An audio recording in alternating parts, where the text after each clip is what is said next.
Hello friends, welcome back to my channel.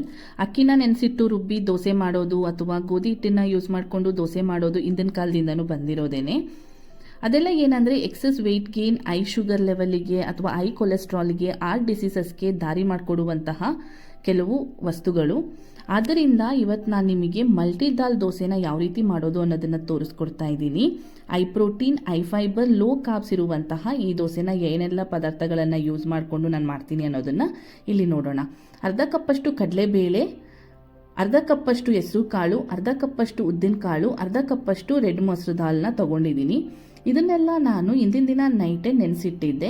ಈ 4 ಕಾಳುಗಳ ಜೊತೆ 1 ಸ್ಪೂನ್ ಮೆಂತ್ಯನೂ ಕೂಡ ಸೇರಿಸಿ ಇದನ್ನು ನೆನೆಸಿ ಇಟ್ಕೋಬೇಕು. ಇಂದಿನ ದಿನ ನೆನೆಸಲಿಕ್ಕೆ ಆಗಿಲ್ಲ ಅಂದರೆ ಈ ದೋಸೆನ ಮಾಡೋದಕ್ಕಿಂತ ಮುಂಚೆ 4ರಿಂದ 5 ಅವರ್ ಮುಂಚೆ ನೆನೆಸಿಟ್ರೂ ಸಾಕು.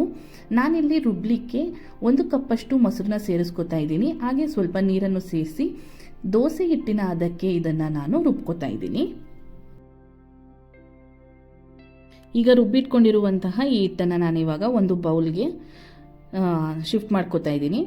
ಇದನ್ನೆಲ್ಲ ಒಂದು ಬೌಲ್ಗೆ ಶಿಫ್ಟ್ ಮಾಡಿಕೊಂಡು ಇದಕ್ಕೆ ನಾನು 1 ಹೋಳಷ್ಟು ನಿಂಬೆಹಣ್ಣನ್ನು ಸ್ಕ್ವೀಸ್ ಮಾಡ್ಕೋತಾ ಇದ್ದೀನಿ. ಹಾಗೆ ರುಚಿಗೆ ತಕ್ಕಷ್ಟು ಉಪ್ಪನ್ನು ಕೂಡ ಸೇರಿಸ್ಕೊಂಡು ಚೆನ್ನಾಗಿ ಮಿಕ್ಸ್ ಮಾಡಬೇಕು. ಇದಕ್ಕೆ ನಾವು ಮೊಸರನ್ನ ಯೂಸ್ ಮಾಡಿ ರುಬ್ಬಿರೋದ್ರಿಂದ ಹೆಲ್ತ್ಗೂ ಕೂಡ ತುಂಬ ಒಳ್ಳೆಯದು ಅಂತಲೇ ಹೇಳ್ಬೋದು.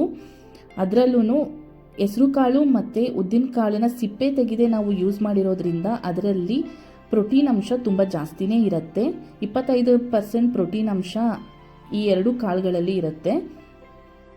ನಾನು ಮೊದಲೇ ದೋಸೆ ಹೆಂಚನ್ನು ಬಿಸಿಯಾಗಲಿಕ್ಕೆ ಇಟ್ಟಿದ್ದೆ. ಹೆಂಚು ಬಿಸಿಯಾದ ನಂತರ ಅದಕ್ಕೆ ಸ್ವಲ್ಪ ಎಣ್ಣೆನ ಹಾಕಿ ಇವಾಗ ನಾನು ದೋಸೆನ ಹಾಕ್ತಾಯಿದ್ದೀನಿ.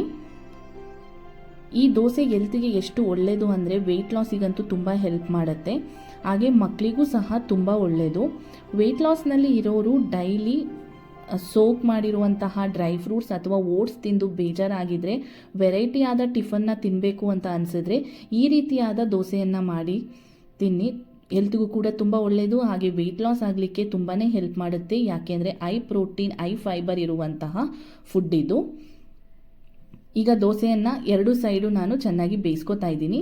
ಕೆಲವರಿಗೆ 2 ಸೈಡು ಬೇಯಿಸೋದು ಇಷ್ಟ ಆಗೋದಿಲ್ಲ, ಅಂಥವರು 1 ಸೈಡು ಬೇಯಿಸ್ಕೊಂಡ್ರೆ ಸಾಕು. ನಾವು ಕಾಳುಗಳ ಸಿಪ್ಪೆನ ತೆಗೆದೇ ಈ ದೋಸೆಯನ್ನು ಮಾಡ್ತಾ ಇರೋ ಕಾರಣ ದೋಸೆ ತುಂಬ ಟೇಸ್ಟಿಯಾಗಿರುತ್ತೆ. ಹಾಗೆಯೇ ಇದರಿಂದ ಬೆನಿಫಿಟ್ಸು ಕೂಡ ತುಂಬ ಜಾಸ್ತಿ ಇದೆ ಅಂತಲೇ ಹೇಳ್ಬೋದು. ಅದರಲ್ಲೂ ಮುಂದಿನ ಪೀಳಿಗೆ ಮಕ್ಕಳುಗಳಿಗೆ ಅವರ ಆರೋಗ್ಯ ಎಷ್ಟು ಇಂಪಾರ್ಟೆಂಟ್ ಅನ್ನೋದು ತಂದೆ ತಾಯಿಗಳಿಗೆ ಗೊತ್ತಿರುತ್ತೆ. ಅವರ ಆರೋಗ್ಯ ತಂದೆ ತಾಯಿಗಳ ಕೈಯಲ್ಲಿ ಇರುತ್ತೆ. ಸೊ ಮಕ್ಕಳಿಗೆ ಈ ಥರ ಒಳ್ಳೆ ಫುಡ್ಸ್ನ ಕೊಡೋದ್ರಿಂದ ಅವರ ಆರೋಗ್ಯನೂ ಕೂಡ ಚೆನ್ನಾಗಿರುತ್ತೆ. ಮನೆಯಲ್ಲಿ ಬೆಳಗ್ಗೆ ಟಿಫನಿಗೆ ಅಥವಾ ಸ್ನ್ಯಾಕ್ಸ್ ಟೈಮ್ನಲ್ಲಿ ಈ ರೀತಿಯಾದ ದೋಸೆನ ಮಾಡಿಕೊಡಿ.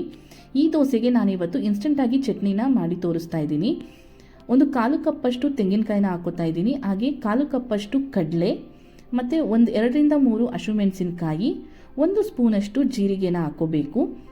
ಹಾಗೆ ಸ್ವಲ್ಪ ಕರಿಬೇವನ್ನು ಸೇರಿಸಿ ಫಸ್ಟು ಪುಡಿ ಮಾಡ್ಕೋಬೇಕು ಇದನ್ನು.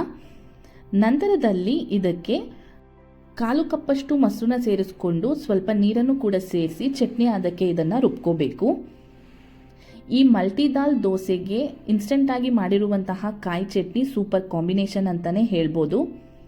ಈ ದೋಸೆ ಮತ್ತು ಚಟ್ನಿ ರೆಸಿಪಿ ನಿಮಗೂ ಕೂಡ ಇಷ್ಟ ಆಗಿದೆ ಅಂತ ಅನ್ಕೋತೀನಿ. ಈ ವಿಡಿಯೋ ಇಷ್ಟ ಆಗಿದ್ರೆ ಲೈಕ್ ಮಾಡಿ, ಶೇರ್ ಮಾಡಿ, ಹಾಗೆ ಸಬ್ಸ್ಕ್ರೈಬ್ ಮಾಡಿ. ಮುಂದಿನ ಒಂದು ಒಳ್ಳೆ ವಿಡಿಯೋದಲ್ಲಿ ಸಿಗೋಣ. Thank you so much. Thanks for the watching.